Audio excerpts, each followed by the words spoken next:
Hello, আমি সৌমিতা। আজ বানাচ্ছি আটা দিয়ে বাটার নান। একটা বোলের মধ্যে 2 কাপ আটা, 1 কাপ মতো টক দই, নুন চিনি পরিমাণ মতো, বেকিং পাউডার, বেকিং সোডা দিয়ে ভালো করে মেখে নেব। আর একটু সাদা তেল দিয়ে ভালো করে প্রথমে জিনিসটাকে মিশিয়ে নিতে হবে। মেশানোর পর অল্প অল্প জল দিয়ে খুব ভালো করে আটাটাকে মেখে নিতে হবে। মেখে নেওয়ার পর উপর থেকে একটুখানি তেল ব্রাশ করে নিয়ে 6 ঘন্টার মতো আমি রেখেছি জিনিসটাকে। তারপরে বেশ বড় বড় করে কতগুলো লেচি কেটে নেব আমরা। তারপর আর কিছুই না, হালকা হাতে আস্তে আস্তে করে বেলে নেব।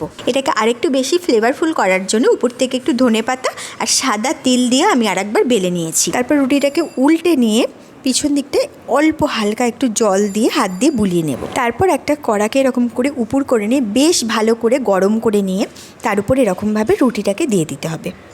দেখুন কি সুন্দর ফুলে ফুলে উঠেছে। তারপর এবার উপর দিকটাকে সেকার জন্য একটুখানি গ্যাস ওভেনের সামনে আমরা ধরবো। উপর থেকে একটু বাটার লাগিয়ে সার্ভ করুন।